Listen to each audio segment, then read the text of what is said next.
Hindi lang pamilya ni na Charlie at Clarice ang nagkaroon ng malaking pagbabago. Maging ang mga iskinita sa bagong silang na dating may bingo sa kada kanto, ngayon halos wala nang nagsusugal. May nagsusugal pa dito? Wala na po, ihuhuli na po namin. Bawal na pala. Bawal na magbingo sa kalye. Opo. Pero sa online pwede.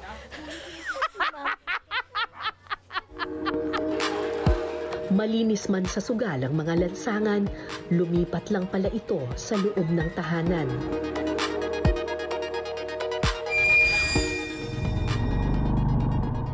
Sa isang iskinita sa parehong barangay, nakilala ko si Danilo, di niya tunay na pangalan.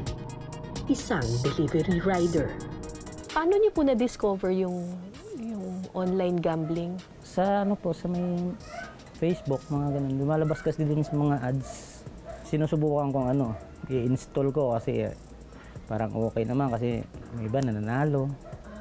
Parang naiinganyo ka po ng 1,500 pesos ang karaniwang kita ni Danilo kada araw. Pero mula nang matuklasan niya ang sugal, yung buong kita ko sa buong araw, doon na pupunta sa laro. Yung buong 1,500? Opo ma'am, minsan ganun. Tapos uwi ako dito. Siyempre hindi ako uwi ng walang kita. Magagalit asawa ko. Manghiram ako ng pera. So umabot na po ng magkano ang utang ninyo? Sa ngayon po may mga siguro mga nasa 12 na lang siguro. Pero inuunti-unti ko yun. Bakit magkano talaga yung utang ninyo dati? Kasi siya may naipon. Naipon yung utang ninyo? Bis na babayaran mo, hindi mo na babayaran kasi lalaro mo, ulit balay mo. Yung malay ba? Malay mo mananalo, parang gano'n. Ang problema, kung dati pampalipas oras lang ang sugal, ngayon pati oras ng trabaho, dito na niya iginugugol. Habang bumabiyahe po kayo? Bumabiyahe po siya, lang siya. Habang nagmumotor kayo? Naglalaro kayo? Nakalagay lang po sa may lagayan ko ng cellphone. Naka-auto spin lang ako doon. Nayaan ko lang siya.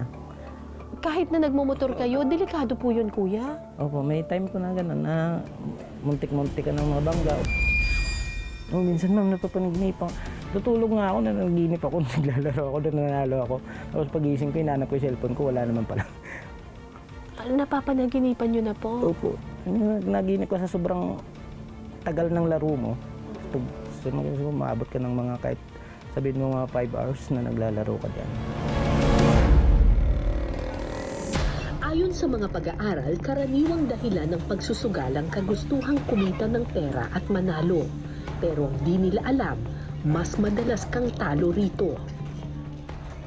Hindi niyo po naisip na tumigil na? Nasa ma'am, nasa isip ko na tumigil. Pero iwan ko ba, bakit?